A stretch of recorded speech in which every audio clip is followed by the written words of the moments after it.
नमस्कार, बहुत स्वागत है आपका देश न्यूज में और मैं हूं आपके साथ मनीष कुमार। देश न्यूज के आज खास कार्यक्रम इलाज का इलाज में हम बात करेंगे स्वास्थ्य से संबंधी। बता दें कि राजधानी भोपाल के मॉडल कहे जाने वाले जीपी हॉस्पिटल का एक आउटसोर्स कर्मचारी इन दिनों सुर्खियों में है। उसके खिलाफ में हॉस्पिटल के नियमित कर्मचारी लामबंद होकर उनकी अनियमितताओं की शिकायत भी कर चुके हैं। यह शिकायत मुख्यमंत्री सीएमएचओ कार्यालय से लेकर सिविल सर्जन से भी की जा चुकी है। इसके बावजूद भी हॉस्पिटल के जिम्मेदार अधिकारी कोई भी निर्णय नहीं ले पा रहे हैं। कर्मचारी पर आरोप है कि वे सरकारी मद में जमा होने वाली सोनोग्राफी की फीस अपने निजी बैंक अकाउंट में जमा कराते हैं। इन सभी विषयों पर सबूत के साथ में बाकायदा शिकायत की गई है। यह शिकायत जयप्रकाश अस्पताल के नियमित कर्मचारियों ने दिसंबर के माह में की थी, जिसके बाद मुख्यमंत्री कार्यालय ने आरोपों की जांच कराने के लिए एक कमेटी बनाने का फैसला किया था। कमेटी ने कर्मचारियों को 6 और 7 फरवरी को बयान दर्ज करने के नोटिस जारी किए थे। उस वक्त कर्मचारियों की भारी संख्या देखकर सिविल सर्जन कार्यालय ने कार्य की अधिकता बताकर 2 लोगों के बयान दर्ज कर इस पूरे मामले को ठंडे बस्ते में डाल दिया। बता दें कि आउटसोर्स कर्मचारी धर्मेश कौरव पर आरोप है कि वो ड्यूटी के दौरान सहयोगियों के साथ में अभद्रता और मारपीट भी करते हैं। वह सोनोग्राफी कराने आने वाले मरीजों से फीस तो लेते हैं, लेकिन उस फीस को रसीद काटने के बजाय अपने निजी बैंक अकाउंट में जमा करा लेते हैं, जिसको लेकर कई दफा शिकायत सीएमएचओ और सिविल सर्जन से भी की जा चुकी है। इसके बावजूद भी अभी तक धर्मेश कौरव के खिलाफ में कोई भी बड़ी कार्रवाई नहीं की गई है। ऐसे में बड़ा सवाल यह है कि आखिर धर्मेश कौरव को कौन बचा रहा है? क्या हॉस्पिटल प्रबंधन इस मामले में कोई कार्रवाई करेगा? इस प्रकार के जो तमाम सवालात है वो हॉस्पिटल प्रबंधन के सामने मुंह खड़े हुए हैं। और इस पूरे मुद्दे पर बात करने के लिए हमारे साथ में वरिष्ठ पत्रकार खिलावन चंद्राकर जी भी जुड़ गए हैं। सर, मैं आपका बहुत स्वागत करता हूं।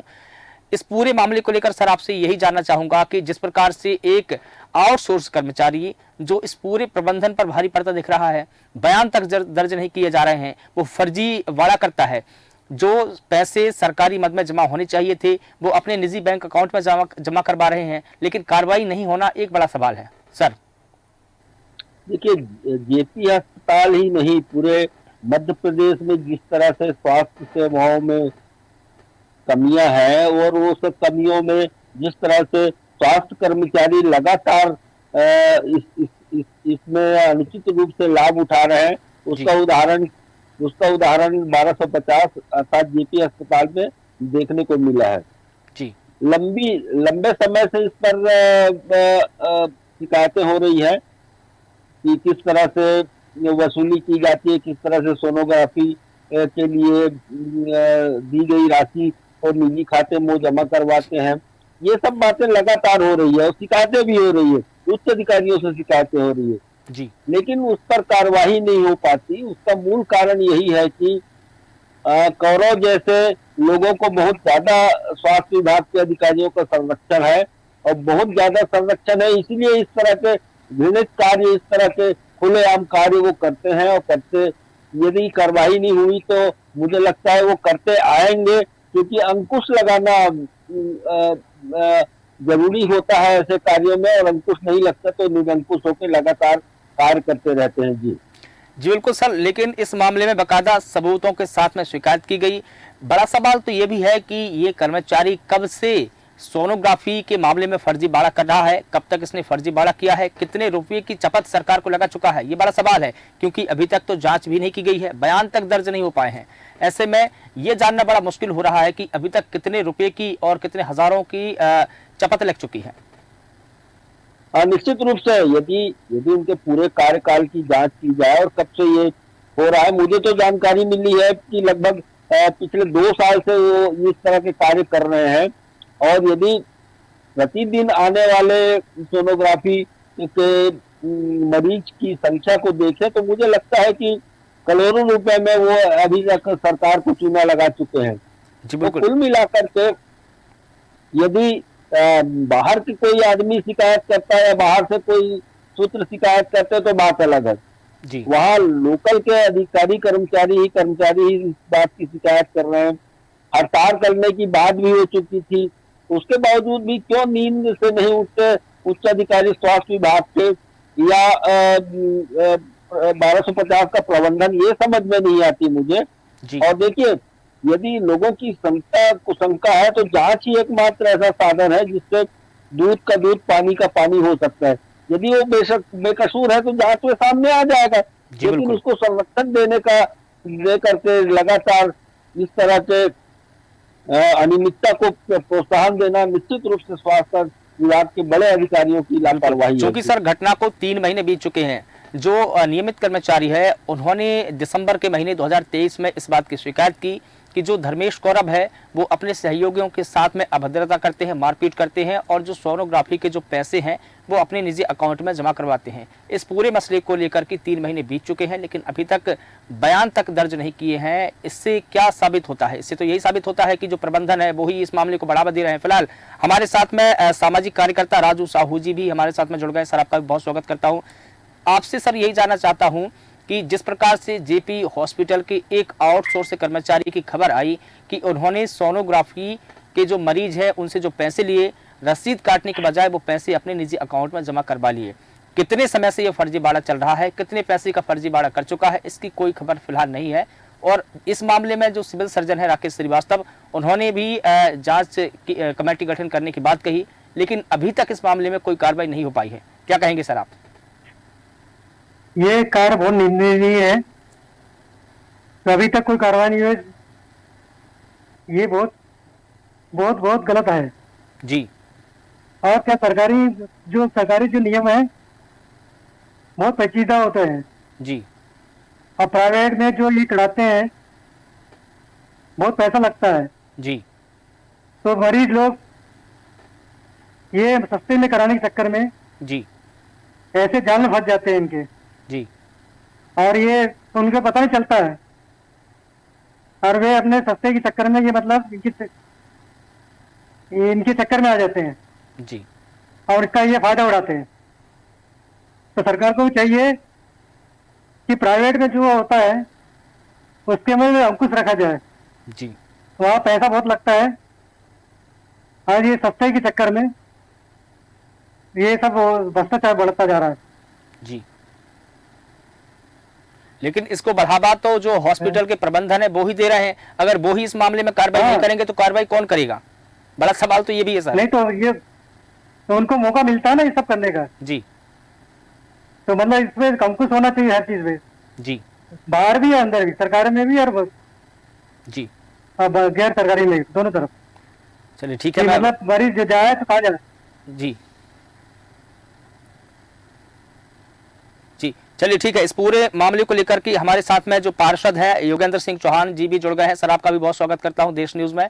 आपसे भी यही जानना चाहूंगा, सबसे पहले आपसे भी यही जानना चाहूंगा क्योंकि आपके एरिया में ही ये हॉस्पिटल पड़ता है। हॉस्पिटल में कितने समय से कितने विभागों में बड़ी लापरवाही हमको देखने को मिलती है और हम दिन ब दिन, महीने दर महीने इस पर बात भी करते हैं, सुधार नहीं हो पा रहा है। और अब तो खबर ये भी है कि वहां के कर्मचारी जो है आउटसोर्स पर वहां पर तैनात है और उन्होंने हेराफेरी की है। कितनी हेराफेरी की है, कब से हेराफेरी कर रहे हैं, इस बात की तो कोई पुष्टि नहीं हो पाई है क्योंकि अभी तक तो जांच भी नहीं हो पाई है। जांच ही नहीं होगी तो कर्मचारी की जो हेराफेरी है, जो भ्रष्टाचार की बात है वो तो साबित ही नहीं हो पाएगी। गुड्डू चौहान सर। देखिए, ये जो जयप्रकाश अस्पताल है पुराने समय से, काफी पुराने समय से है, लेकिन यहाँ की व्यवस्थाएं पूरी चरमराई हुई है। यहाँ पर ना तो कोई स्टाफ ढंग से कोई लोगों से बात करता है, ना डॉक्टर समय पे आते हैं, ना वार्ड वाइज हिसाब से उस वहाँ पर व्यवहार लोगों से करते हैं, क्योंकि ये बड़ा महत्वपूर्ण ये तुलसी नगर में पड़ता है और लगातार यहाँ पर कई भारी संख्या में मरीज यहाँ पर आते हैं अपना इलाज कराने के लिए। लेकिन जो सुविधाएं मिलना चाहिए, पिछले 18-20 साल से लगातार भाजपा पार्टी सरकार यहाँ पर काबिज रही। मुख्यमंत्री जी के नाक के नीचे बल्लभ भवन विधानसभा जहाँ जिस क्षेत्र में आते हों वहाँ उनकी नाक के नीचे हॉस्पिटल है, लेकिन वहाँ जिस प्रकार से लगातार कंप्लेंट आ रही है कि आउटसोर्स कर्मचारी सोनोग्राफी के पैसे अपने अकाउंट में जमा करा लेते हैं। मेरी तो कई बार डॉक्टरों से वहाँ पर बहस हुई है इस मामले में, आपने देखा हुआ, पूर्व में भी मेरी कई बार बहस हुई, कोरोना में मेरी बहस हुई। लेकिन व्यवस्थाएं जहाँ की जस की तस है, वहाँ जिस प्रकार से व्यवस्था चरमराई हुई है, कोई इलाज की सुविधा नहीं है, बाकी वो एक बात रेफर हॉस्पिटल बन के रह गया है। कोई मरीज जाता है, हमें रेफर कर दो, प्राइवेट हॉस्पिटल रेफर कर दो। ये और स्थिति ये है कि वहाँ कोई अगर कोई आदमी का किसी मृत्यु हो जाती है, उसके बाद उसको घर ले जाने के लिए, डेड बॉडी ले जाने के लिए एम्बुलेंस तक अवेलेबल नहीं है। बिल्कुल। जो प्रदेश के माननीय मुख्यमंत्री शिवराज सिंह चौहान से लेकर डॉक्टर मोहन यादव तक, जहाँ नरेंद्र मोदी जी जो बड़ी बड़ी बातें करते हैं, वो मध्य प्रदेश की राजधानी भोपाल में जयप्रकाश अस्पताल से एक मृत आदमी की डेड बॉडी को घर ले जाने के लिए एम्बुलेंस नहीं है। इससे बड़ा मजाक मेरे ख्याल से जनता के साथ हो नहीं सकता है। इस पर तत्काल ध्यान देना चाहिए, वहाँ के स्टाफ को ध्यान देना चाहिए, वहाँ के सीएमओ जो उनको ध्यान देना चाहिए। लेकिन लगातार लापरवाही की जा रही है और भारतीय जनता पार्टी के लोग अपनी पीठ थपथपा रहे हैं। मेरा मानना यह है कि ऐसी जब मध्य प्रदेश की राजधानी भोपाल में जब स्थिति है तो ग्रामीण अंचलों में क्या स्थिति होगी। स्वास्थ्य सेवाएं किस तरह चरमराई हुई हैं, पूरे प्रदेश में हाहाकार मचा हुआ है। लेकिन केवल बस धर्म की राजनीति करके लोगों को शांत किया जाता है। न इन व्यवस्थाओं को जहाँ स्वास्थ्य सेवाएं अच्छी होना चाहिए, स्वास्थ्य सेवाएं बेहतर होना चाहिए, स्वास्थ्य सेवाएं लोगों को इलाज मिलना चाहिए, लेकिन वो इलाज नहीं मिल पा रहा है। लोग परेशान हो रहे हैं, लंबी लंबी कतारों में खड़े हुए हैं। जहाँ हमारे प्रदेश के मुख्यमंत्री कमलनाथ जी जब थे तो हमने संजीवनी का निर्माण कराया था। मेरे वार्डों को संजीवनी बनी हुई है ताकि लोग वहाँ कम पहुंचे। जो खांसी जो बुखार वाले जो लोग हैं वो उनको वहीं रोक दिया जाए। लेकिन जिस प्रकार से व्यवस्था चरमराई हुई है, आज ये पूरा सिस्टम बन गया है कि वहाँ लोग परेशान सिविल सर्जन है जी, जो सिविल सर्जन है राकेश श्रीवास्तव जी, उनका कहना है कि आउटसोर्स कर्मचारी जो धर्मेश गौरव है उनके खिलाफ में कमेटी गठित कर जांच की जा रही है और शिकायती कर्मचारियों के बयान भी दर्ज कर कमेटी की रिपोर्ट मिलने के बाद कार्रवाई की जाएगी। लेकिन बड़ा सवाल तो यह है कि अभी तक तो कर्मचारियों के बयान तक दर्ज नहीं हो पाए हैं, तो जांच कमेटी कब गठित होगी, सवाल ये भी है। मेरा कहना यह है कि ऐसी जांच कब तक चलती नहीं। क्या राकेश श्रीवास्तव जी ने उनके खिलाफ एफआईआर कराई क्या? जब आर्थिक अनियमितताएं वहां पर हुई हैं तो ऐसे अधिकारियों के खिलाफ वहां पर तत्काल एफआईआर कराना चाहिए। इसके पहले भी रेमडेसिविर इंजेक्शन जो हबीजा अस्पताल चोरी हुए थे उनको क्या हुआ आज तक? कोई रिजल्ट आया? उसको भी दबा दिया गया। लेकिन आज तक ये पता नहीं लग पाया कि इतने रेमडेसिविर इंजेक्शन जो इतने सारे तादाद में चोरी हुए थे वो कौन ले गया। क्या हमारी प्रदेश की पुलिस इतनी नाकारा हो गई है, ये पता नहीं कर पाया भोपाल में हबीजा अस्पताल से कि इंजेक्शन कौन ले गया है? क्या आज की डेट में जहां आर्थिक अनियमितताएं हो रही हैं, क्या हमने उनके खिलाफ एफआईआर करने की कोशिश करी? राकेश श्रीवास्तव जी नहीं करी। बिल्कुल क्यों नहीं करी? कब तक जांच के नाम पर भरोसा देके अपन लोगों को बगलाते रहेंगे? मेरा कहना यह है कि अब समय आ गया है एक्शन लेने का। प्रदेश के मुख्यमंत्री नए बने हैं डॉक्टर साहब मोहन यादव जी, मेरा उनसे निवेदन है, वो यहाँ पर उनने शिक्षा विभाग उनके पास पहले था, आज सारे विभाग, आज वो प्रदेश के मुख्यमंत्री हैं, उन्हें तत्काल में एक्शन लेना चाहिए और ताकि लोगों को सुविधा मिल सके, लोगों को जो है स्वास्थ्य सेवाएं मिल सके। अब सारी जवाबदारी 5 साल के लिए उनके ऊपर है, उन्हें ऐसा एक्शन लेना चाहिए कि जनता को राहत मिले। चलिए ठीक है, खिलाबेन चंद्राकर जी आपसे जानना चाहूंगा, चूंकि इस पूरे विषय को लेकर के जब कर्मचारियों ने हल्ला बोला तो उन्होंने बाकायदा दस्तावेजों के साथ में पूरे सबूतों के साथ में शिकायत की। लेकिन बड़ा सवाल यह है कि जब जो एक कॉन्ट्रैक्ट का कर्मचारी है उस पर कार्रवाई नहीं की जा रही है, तो जो बाकी के जो नियमित कर्मचारी है और अगर वो ऐसा करते होंगे तो क्या आप ये अंदाजा लगा सकते हैं कि उन पर कार्रवाई होती होगी? और क्या एक कॉन्ट्रैक्ट के कर्मचारी को आप नहीं हटा पा रहे हैं, उस पर कार्रवाई नहीं कर पा रहे हैं? देखिए, जिस तरह से संदीप जी की आउटसोर्स कर्मचारी होने के बावजूद वो जिस तरह से लगातार इस तरह की अनियमितताओं को लगातार कर रहे हैं और नियमित कर्मचारियों द्वारा जो अस्पताल के ही स्टाफ है उनके द्वारा शिकायत किए जाने के बावजूद उन पर कोई अभी तक सार्थक कार्रवाई नहीं हो पाई है। मुझे तो लगता है सिविल सर्जन जिस तरह से जांच की बात करके मामले को पटक्षेप करने की कोशिश कर रहे हैं कुल मिलाकर, तो मुझे ये लगता है, क्योंकि देखिए जितने सोनोग्राफी हुए हैं उसका रिकॉर्ड तो है, और जब से वो सोनोग्राफी के इंचार्ज उस सेक्शन के इंचार्ज बने हैं गौरव जी, तब से तो जो शिकायतें मिल रही है उसका खाका खींचा जा सकता है, उसका आंकड़ा निकाला जा सकता है, उससे ये पता चल जाएगा कि कितने रुपए की हेरा फेरी उनने अभी तक की है, शासन को कितने रुपए का चूना लगाया है, ये सब बातें पता चल सकती है। लेकिन मुझे लगता है कि जिस तरह से पूरे मध्य प्रदेश में स्वास्थ्य सेवाएं चरमराई हुई है और लगभग वही बात 1250 जेपी अस्पताल में भी हुआ है और लगातार सुविधाओं का अभाव तो देखने को मिलता है जी। न तो वहाँ दवाइयों की ठीक से व्यवस्था है, छोटी मोटी बीमारियों के मरीज को भी हम निजी अस्पताल रेफर करके अपने कर्तव्यों की तीसरी कर ली जाती है। और मुझे लगता है कुल मिला के वहाँ की स्वास्थ्य सेवाओं से लोगों को संतुष्टि नहीं मिल रही है। इसके बावजूद चूंकि वो एक महत्वपूर्ण अस्पताल है और वहाँ इलाज की सुविधाएं है, लेकिन उन सुविधाओं को प्रदान नहीं किया जाता, उसके बावजूद वहाँ मरीज लोग जाते हैं इस आशा के साथ कि उन्हें यथोचित इलाज मिलेगा। लेकिन मुझे लगता है कि सरकार और सरकार के कारिंदे और पूरा मैनेजमेंट जो है अस्पताल का या स्वास्थ्य विभाग का मैनेजमेंट पूरा जो इस व्यवस्था को सुधारने के लिए ध्यान नहीं देते। तो कुल मिलाकर के जो आज सरकारी अस्पतालों की स्थिति है, उसी के कारण जो है लगातार निजी अस्पतालों में लगातार लोगों की भीड़ बढ़ रही है और सरकारी अस्पतालों में अच्छी सुविधाएं, अच्छे संयंत्र होने के बाद, यंत्र होने के बाद भी वहाँ जिस तरह से इलाज का अभाव रहता है, इससे स्पष्ट है कि सरकार जो है चरमराई स्वास्थ्य व्यवस्था को ठीक करने में ध्यान नहीं दे रही। राजू साहू जी से भी टिप्पणी ले लेते हैं। सर, जिन कर्मचारियों ने धर्मेश कौरव के खिलाफ में मोर्चा खोला है, उन्होंने बाकायदा 3 सबूत है प्रबंधन को सौंपे हैं। उन्होंने ये भी कहा कि अगर 1 सप्ताह के अंदर जांच करके आउटसोर्स से कर्मचारी पर कार्रवाई नहीं की तो ये पूरा मामला जो उप मुख्यमंत्री है राजेंद्र शुक्ल जी, उनके पास में ले जाया जाएगा और उनसे शिकायत की जाएगी। अब सवाल यहाँ पर ये उठता है कि एक आउटसोर्स कर्मचारी की शिकायत उप मुख्यमंत्री तक जा रही है, कितना सही है? जबकि जो कार्रवाई थी वो हॉस्पिटल प्रबंधन को करनी चाहिए थी, तो मामला जा रहा है सरकार के पास में, और जो प्रबंधन के कर्मचारी है वो आउटसोर्स पर है, कॉन्ट्रैक्ट पर है। तो होना चाहिए जी, क्योंकि ऐसा लग रहा है कि मतलब ये सब मिले हुए हैं जी। आउटसोर्सिंग के जो भी बात आएगी तो आउटसोर्सिंग वाले पे डाल देंगे बात, ये पर असली जो है वो बच जाएगा आखिर में जी। तो ये चाहिए कि आउटसोर्सिंग के साथ में जो मिला है उसको भी कार्रवाई होना चाहिए जी। हॉस्पिटल प्रबंधन पर भी कार्रवाई होनी चाहिए, ये भी सही बात है, लेकिन कार्रवाई तो हॉस्पिटल प्रबंधन को ही करनी चाहिए थी आउटसोर्स कर्मचारी पर। मामला अगर सरकार के पास में जाएगा तो समझ से परे है, क्योंकि अगर जो कार्रवाई हॉस्पिटल प्रबंधन करने वाला है या उनके अधिकार क्षेत्र में आती है, अगर वो कार्रवाई नहीं कर रहा है तो सरकार को इंटरफेयर इसमें करना पड़ेगा, वो भी ऐसे कर्मचारी पर जो कॉन्ट्रैक्ट पर है। ये तो हास्यास्पद बात हो जाएगी ना साहू जी। हाँ जी, तो ऐसा लग रहा है कि सब मिले हुए हैं जी, क्योंकि वो चाहते हैं कि मतलब कि हम बच जाए और ये बात यहीं दब जाए जी। ये टाइम निकाल रहा है, किसी तरह समय निकाल रहा है, 3 महीने निकाल रहे और 1-2 महीने बाद निकाल लेंगे तो कोई पूछेगा नहीं इसको जी। चलिए ठीक है, नहीं चाह रहा है कि समय किसी से बच जाए। जी बिल्कुल। योगेंद्र सिंह चौहान जी, आपके पास में वापस लौट के आना चाहूंगा। इस पूरे मामले को लेकर लघु वेतन के जो कर्मचारी संघ है उनने भी इंटरफेयर किया।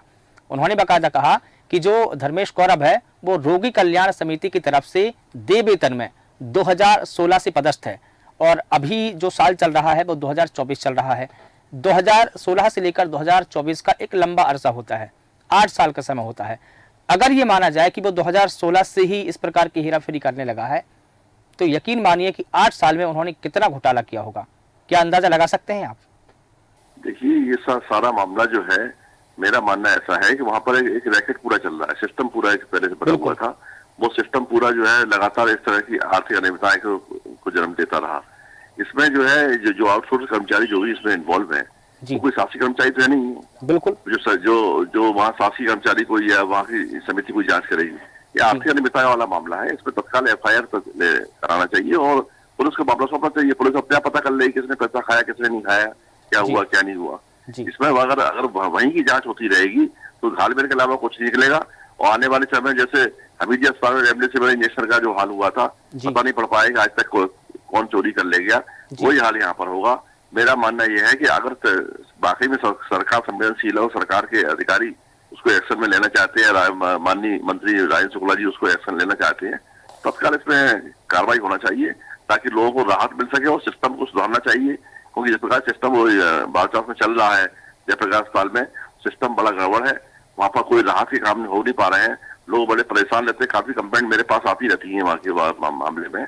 तो मेरा मानना यह है कि राकेश श्रीवास्तव जो हमारे CM है उनको भी थोड़ा स्थिति को टाइट करना चाहिए और तत्काल स्वास्थ्य विभाग के जो हमारे PS हैं उनको भी इसमें एक्शन लेना चाहिए ताकि इस तरह की जो खामियां हैं और उस तरह की जो गलतियां हो रही हैं ये दोबारा न हो पाए और लोगों को वहां पर एक अच्छा इलाज मिल सके, लोगों को अच्छी सुविधा मिल सके, इस बात पर ध्यान देना चाहिए। जी बिल्कुल। और मैंने अभी राजू साहू जी से भी ये जानने की कोशिश की, उनसे भी ये पूछा और वही सवाल मैं आपसे ये पूछ रहा हूँ कि जो कार्रवाई हॉस्पिटल प्रबंधन को करनी चाहिए, जो कार्रवाई CMHO को करनी चाहिए, जो कार्रवाई सिविल सर्जन को करनी चाहिए, उस मामले को सरकार के पास में ले जाया जा रहा है उन्होंने कहा कि उप मुख्यमंत्री इस पूरे मामले में इंटरफेयर करेंगे, उनके पास में शिकायत की जाएगी और कार्रवाई की मांग की जाएगी।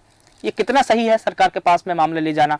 क्या हॉस्पिटल प्रबंधन को ये नहीं चाहिए था कि वो खुद ही इसमें कार्रवाई करते और एक ऐसी मिसाल पेश करते कि इस प्रकार की अगर कोई भी कर्मचारी कांड करेगा, भ्रष्टाचार करेगा, हेराफेरी करेगा, तो प्रबंधन उसके खिलाफ में सख्त कार्रवाई करेगा? कितना सही है? क्या ये नहीं करना चाहिए था प्रबंधन को? देखिए, वहाँ कर्मचारियों को जिस प्रकार से राजस्व संरक्षण दिया जा रहा है जी, उसमें राकेश श्रीवास्तव जी खुद बने हुए हैं। बिल्कुल, ये तो सवाल बिल्कुल उठेगा भी। अगर वो कार्रवाई नहीं करेंगे तो उनके ऊपर भी सवाल उठेगा, उंगली उनकी तरफ भी उठेगी। वो अपनी कुर्सी बचाने लगे हुए हैं। जिस प्रकार का हालमेल वहाँ चल रहा है, बगैर राजस्व संरक्षण के वहाँ हो नहीं सकता है। इतना बड़ा जो जिस प्रकार से घपला हुआ है, जिस प्रकार आर्थिक अनियमितताएं हुई हैं, वो बगैर राजस्व संरक्षण के हो नहीं सकती है। तो राकेश श्रीवास्तव तो अपनी कुर्सी बचा रहे हैं कि मैं बचा रहा हूँ और मेरी सीएमओ से बनी रहे, तो वो बेचारे अब उसके लिए लगे हुए हैं। लेकिन जब तक ऊपर से कार्रवाई नहीं होगी तब तक राकेश श्रीवास्तव कुछ नहीं कर पाएंगे, इसलिए उन्होंने ऊपर भेजा है।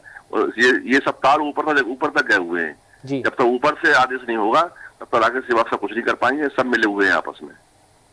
और मुख्यमंत्री कार्यालय को भी इस पर इंटरफेयर करना पड़ा है। मुख्यमंत्री कार्यालय ने बकायदा नोटिस जारी किया। नोटिस जारी करके ये कहा कि आप इसमें कम से कम बयान तो दर्ज कीजिए। 3 महीने बीत चुके हैं, कार्रवाई की तो बात दूर है, अभी तक बयान तक दर्ज नहीं हो पाए हैं।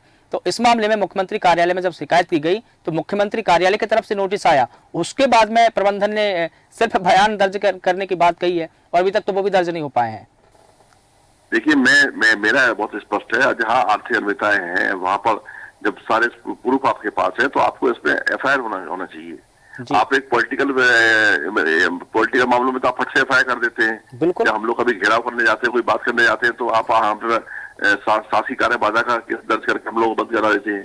लेकिन आज ये आर्थिक अनियमितताएं जिस प्रकार से अस्पताल में हो रही है, उससे तत्काल उनको राकेश श्रीवास्तव जी को एफआईआर कराना चाहिए। ऊपर से माननीय स्वास्थ्य मंत्री का से आदेश होना चाहिए कि एफआईआर कराई जाए, ताकि इस तरह की जो है घटनाओं की पुनरावृत्ति दोबारा न हो पाए। लोग समझे कि वाकई में शासन प्रशासन जो है बहुत स्ट्रिक्ट है, अगर कोई गलती करेगा तो उसके खिलाफ कार्रवाई की जाएगी। लेकिन मुझे ऐसा लगता है कि ऐसा कुछ हो नहीं पाएगा और वही जैसे रेमडेसिविर इंजेक्शन का मामला हुआ था हमीदिया में, उस तरह की जांच का। जी बिल्कुल ठीक है। हमारे पास में चूंकि समय का अभाव है तो हमारे साथ में जुड़ने के लिए आप तीनों का मैं बहुत बहुत शुक्रिया अदा करता हूं। मैं इस पूरे फर्जीवाड़े पर civil surgeon doctor Rakesh Srivastava का भी बयान आया। उन्होंने कहा कि आउटसोर्स कर्मचारी धर्मेश गौरव के खिलाफ में कमेटी गठित कर जांच की जा रही है। जांच कितनी हो पाई है, कौन कर रहा है, इसकी कोई फिलहाल पुख्ता जानकारी नहीं लग पाई है। शिकायती कर्मचारियों के बयान दर्ज करके जांच कमेटी की रिपोर्ट मिलने के बाद कार्रवाई की जाएगी, ये बयान उन्होंने दिया। लेकिन लघु वेतन कर्मचारी संघ ने कहा है कि आउटसोर्स कर्मचारी का नाम धर्मेश गौरव है, जो कि रोगी कल्याण समिति की तरफ से दे वेतन में 2016 से पदस्थ है। उनके पास में सोनोग्राफी की फीस लेने का भी काम है। आरोप है कि आउटसोर्स कर्मचारी यह फीस अपने निजी खाते में जमा करवा लेते हैं, जिनके 3 सबूत भी बकायदा प्रबंधन को सौंपे गए हैं। अगर 1 सप्ताह में जांच कर आउटसोर्स कर्मचारी पर कार्रवाई नहीं की जाती है तो इस पूरे मामले को उप मुख्यमंत्री राजेंद्र शुक्ला के पास ले जाया जाएगा, उनसे शिकायत की जाएगी। लेकिन ऐसे में बड़ा सवाल है कि आखिर सिस्टम पर एक कर्मचारी कैसे भारी पड़ रहा है? आखिर अभी तक इस मामले में बयान दर्ज क्यों नहीं हो पाए हैं? क्या जेपी हॉस्पिटल के जो प्रबंधन है अपने कर्मचारी को बचाने में लगे हुए हैं? इस प्रकार के तमाम सवाल जो है अस्पताल प्रबंधन के आगे मुंह बाएं खड़े हैं। फिलहाल हमारे इस खास कार्यक्रम में इलाज में इतना ही। आप लगातार बने रहिए देश न्यूज के साथ। नमस्कार।